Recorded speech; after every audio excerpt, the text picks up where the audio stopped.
Alright, so just really quick, my last round did not actually happen because the opponent did not show up. So we're 2-0 now, and we have been put on the draw with a kind of loose hand, but it has some good cards. It's a little slow. I wish I had even one planes. It's a tough mulligan and it's a tough keep. On the draw, I'm tempted to keep it. We're really relying on this slowing him down a lot, which could happen because it doesn't look like we'll be casting spells. So a 3-1 first strike. I don't think we're gonna mulligan, but I think that's borderline. There are good top end cards in the hand like this and this, and I knew I was gonna rip a planes anyway. So it's not pretty much anything we draw, including other planes, is live for us. Yeah, it's another red-blue deck, so maybe he'll be slow. Alright, so he also has the Ironsmith. So now we have to decide if we want to play our Ironsmith or our Blinding Mage. We're going to play the Blinding Mage because it blocks this turn, and next turn it can tap his guy if it's not a human. If it manages to transform, and we'll be able to get our Ironsmith down. So, I think that's the best play for now. Civilized Scholar. Alright, well, Merfolk Looter is a pretty good one, so wish we could do something about that. Now, probably I'm just going to play the Chapel Geist. I don't think there's any reason to do otherwise. We can't even tap this if it comes to that, so if he transforms his man, I guess we're taking 5. We could attack for 1, but I'd rather block 1 than take 1. We could also trade our priest for the Merfolk Looter if we wanted to.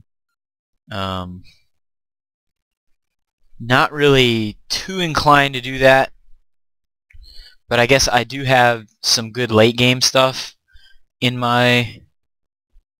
Okay, so he's not even gonna loot with it. He's just gonna pass and get his guy transformed. That's fine. Let's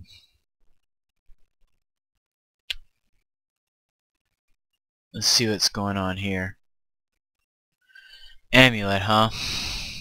Well, it's frustrating. So we're definitely gonna put down our guy, and then we're gonna play the amulet to turn his guy back over. And I think we're gonna battle for 2. I should have attacked first, but I did not.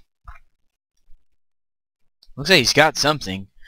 Brimstone Volley. Well, if he wants to trade a card as good as Brimstone Volley for a Chapel Geist, I am willing to let him. So, he didn't even use the Civilized Scholar, which is interesting. There's really no reason for me to fear that card if he's not going to use it for anything. And now if he tries to leave his Ironsmith, I'll get my Ironsmith as well. And I don't even have to tap anything because he has no threats. Sure, I'll block. I could take 1 here, but I think his trick is going to be more valuable than a 1-1. I have the long game locked up, I'm pretty sure. So, ooh, Stitch Drake. Well, that explains why he wanted to make the trade, but not why he didn't loot with the Scholar. Alright, so we're going to cash this in for a Plains. We can always tap the Drake, so there's actually no reason at all to be worried about that. Ooh, that's going to set him back. So, I say we tap the Drake this turn, and then kill it and one of his mountains next turn. The other thing we could do is go ahead and put down Heretic's Punishment, or the Pitchburn Devils. So the question is whether the Pitchburn Devils is worth... Yeah, I think it's worth 3 damage to go ahead and get that guy on the board. I'm going to play this last because I don't want him to be able to play around it, and I don't want that's going to require the rest of my mana when I use it. Otherwise, there's no point in even playing it. So I'm going to go ahead and play that last. So he discarded a creature. Okay, so he's got himself a 5/1 human mutant. If he misses a land drop here, I'm going to be really tempted to just yeah, okay. I'm going to block and shoot him for 3. I don't really want to take 8 this turn, and this is a fine trade, I think. We're just stalling until this can take over the game, is the him, and then activate the thing twice on my turn. I think that's going to be the best play. Hopefully he doesn't have another haste creature. So I'm going to tap this, go to 6. Hopefully he can't kill me with whatever madness is in his hand. Alright, we'll get that guy off the board. We can Geist Flame him down to 4, and then hopefully in 2 activations of the punishment we'll be able to kill him. If he attacks and doesn't play a creature, I can also attack for an additional 1.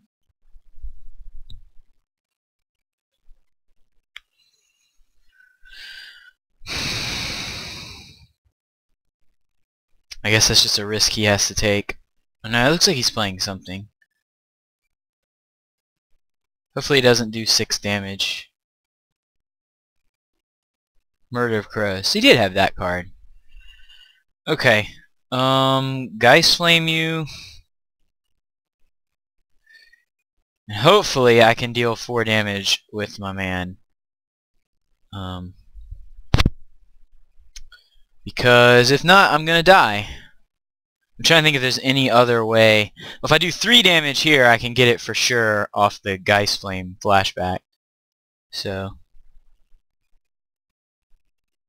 got him. Oh, I flipped another Pitchburn Devils. Alright, good enough. So yet another game won by Heretic's Punishment. Pretty pro. So what for blue-red Stitched Drakes?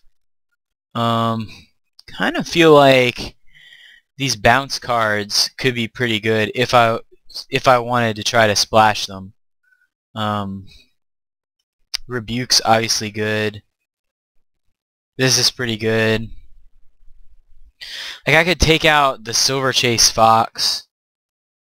The 2 tappers are really good. Maybe I don't need anything.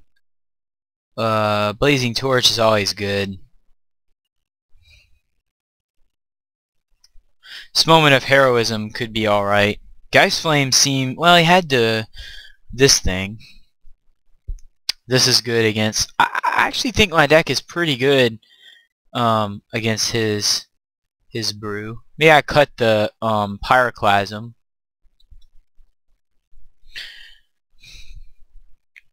Because the Stitched Drakes are not going to be...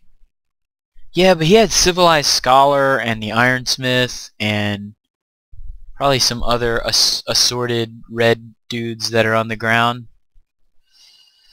Not sure about this card. I mean, cutting it for a splash, although it'd be a splash that's supported by this and an island. I would be splashing just this, I think, to bounce the Drakes so that he would have to play them over again. You know what? I think that's worth it, actually. The single island is not that big a deal, and we're gonna lose one red source for an island, but I think Silent Departure could win us some games that otherwise we might lose. So there you go.